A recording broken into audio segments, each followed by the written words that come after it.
How to lose fat with running without getting injured. I'm Dr. Peralta, physical therapist and run coach. And over the past 10 years or so, I've helped hundreds of runners, everyday runners, right, lose fat, hit PRs, and stay injury free. And before I was a physical therapist, I also worked as a personal trainer and exercise physiologist. So I've seen actually what works for fat loss, both in the clinic and in real world training. So in this video, I'm going to show you how to use running as a tool for fat loss without trashing your knees or burning yourself out. You'll learn the exact formula my clients use to lose fat consistently, even if they're going into their 40s and beyond and have a busy schedule. Here's what we'll cover and what most people get wrong about weight loss, fat loss, and running. A simple three-part framework to lose fat while running, and the story how my client Brenda dropped 24 pounds while working full time and having kids.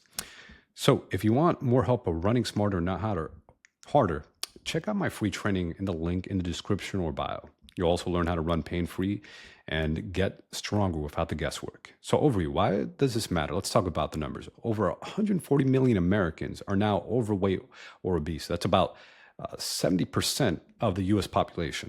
If trends continue, it's going to go from overweight to more obese. It will be more than 50% of people will be obese by the year 2030. Obesity increases the risk of diabetes, heart disease, joint pain, even certain types of cancer and cognitive decline. However, good news, even if you just lose 10 pounds of fat loss, right, it could actually help you reduce chronic knee pain, like even knee pain from arthritis. And here's what a lot of runners miss. You can run, right? You can run every day, but if your diet, the way you run, your training structure and recovery aren't aligned, your body will resist the fat loss and you'll feel like you're spinning your wheels. There's a reason why there's people who even run marathons. Like, I'm not talking about elite, I'm talking about like the everyday person, an average person who's still overweight, despite training for a marathon. You're like, wait, how's this person still overweight despite training for a marathon? Is oftentimes because they're not paying attention to like smart training principles. They're not staying on top of their diet, and then they're also not taking care of the recovery. So here are the three kind of core pillars for running to lose weight with running, to lose fat loss. To effectively do this, you need nutrition that supports fat loss without extreme dieting, cardio that includes both slow, easy runs like zone 2 and high intensity intervals. You need both, right? So sometimes people just do one or the other, and then they're like, either they can't sustain it or like scratching their head. And then strength training that actually builds lean muscle and helps keep your metabolism high. So let's break those down step by step. So step one, fix your diet, right? Don't skip this, right? People think, because different influencers say it doesn't matter what you eat whatever you want. Now, to a certain extent, if you have like you're an elite athlete, you'll see these elites who, because they average like 80, 100 miles per week, these elite marathoners, they eat a lot because they already expend so much energy. However, as they get older, the diet does catch up with you. Don't think you can just get away with eating bacon cheeseburgers all the time and milkshakes. You can still be lean, and then your arteries start to clog up, and then unfortunately, people start getting. You could be lean and start getting diabetes, or even having a heart attack, different issues. So don't think that you could just eat whatever you want and you could just outrun it, because given enough time, the crappy food does add up. But now, speaking to the average person, most runners trying to lose weight often overfuel, right? They think, okay, I need to eat more and more carbs. Yes, you do need carbs, but if you eat excessive and way too much, that's going to put you in a weight gain category, or at least weight maintenance, where heck, you could be running 30 miles a week, but you're just maintaining the same weight. So instead of extreme restriction, you should be eating, instead of like just, hey, I'm just going to eat a bunch of carbs because I'm running, you actually should focus on eating more healthy, lean protein and fiber, right? So in fiber, you could get in vegetables, right? So yeah, eating more vegetables and eating lean protein, things like tofu, chicken, Greek yogurt, right? So eat about a palm. If you're not, if you already eat enough protein, either 1 or 2 pounds of lean protein per meal. So if you eat 3 square meals a day, anywhere from 3 to 4 to even 6, depending on your body size, protein. And then eating fiber-rich foods, a serving, such as usually you can measure out a serving of beans or veggies, or even certain fruits that are good in fiber. You want to eat fiber-rich foods. This is going to keep you full during and between your meals. And just eating more protein and fiber, you don't even have to follow a certain special diet. Oftentimes, it's going to make you eat less processed food because now you're eating healthier foods, right? You're eating more veggies.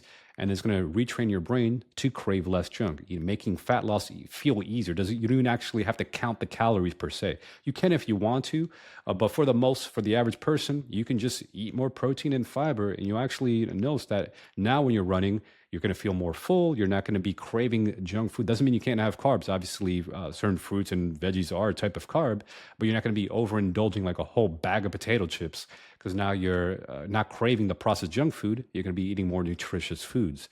And just doing it this way, it doesn't matter if you do Mediterranean diet, vegetarian diet, all sorts of different types of diet schemes. Just eating more protein and fiber is just going to help you naturally eat a little less. It doesn't even have to be extreme either.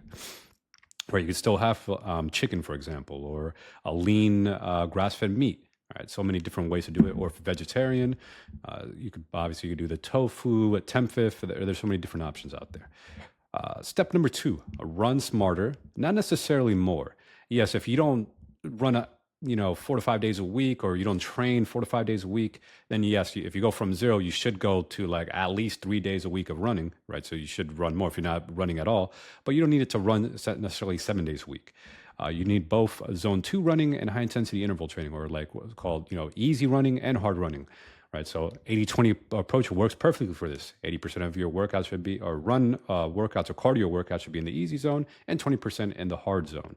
Right, so what would this look like? For example, you may do 1 or 2 high intensity or hard workouts per week, and if high intensity is tough on your body, what we're running, you could do it. So let's say it's hard to do sprints because you're a bit overweight or obese. It's a lot on your knees to do sprints.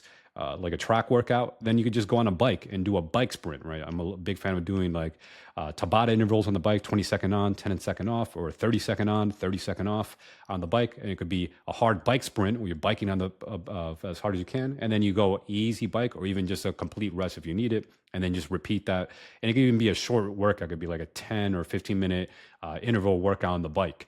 And then for your easy workouts, they could be just walking. So at least, 3 to 4 days of easy workouts. So this could be, again, in the zone 2 range. And by easy, it just means it feels easy. From a physiological perspective, it's still like 60 to 70% of your heart rate max, which is considered an intensity that actually helps for the fat burning zone. Right. So I recommend at least going up to an hour. If you're a complete beginner, if you're going from like the couch, work up to 15 minutes and 30 minutes, but you do want to get up to an hour, especially if you're trying to lose weight, because at the end of the week, you want to average at least 5 hours a week of exercise for the aerobic exercise category. Yes, it combined with other types of exercise, but we're talking about cardio alone. It should be 5 hours a week of like running, run, walk, biking, swimming. Again, you can combine different types of aerobic exercise. All right. And then 3 to 4 of those should be, again, in the zone 2, working up to that 60 minutes. You even do like 90 minutes as you get a bit fitter, right? This is where your long run comes in. Maybe you have one long run, and it's going to help you get to a healthy weight. This plus the other strategy of, eating more healthy foods, more protein and fiber is going to further help your fat loss goals. Right. So the combination of like easy endurance running plus intensity speed workouts or high intensity intervals helps you burn fat during and after your workout. So you need both types of training. Sometimes people just do the easy running and ignore the harder high intensity stuff, or sometimes people do the high intensity stuff and ignore the easy. You need both, right? Because if you just do one session of high intensity and ignore the rest of the week, then yeah, that's not going to be enough. Right? Some people are like weekend warriors. They only just train Saturday, Sunday. So 2 days of the week, yes, it's better than 0, but you're going to get even better results if you train 4 or 5 days a week. Again, you don't have to train every single day of the week, but I recommend at least I say 5 days a week is the sweet spot. But if you're a complete beginner, you'll go up to 3 days and work your way up. Strength training. So step number 3, you also want to do strength training. So strength train at least 2 times per week.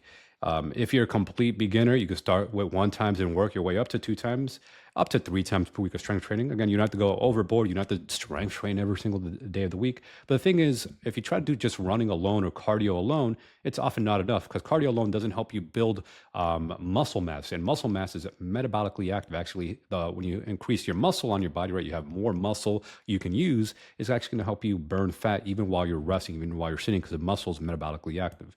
So if you skip strength training, you risk losing muscle, which is going to slow your metabolism and develop overuse injuries. Right. So when you do strength training, it actually helps you prevent certain types of injury, because now you're stronger. You can handle the impact of running and other daily life activities.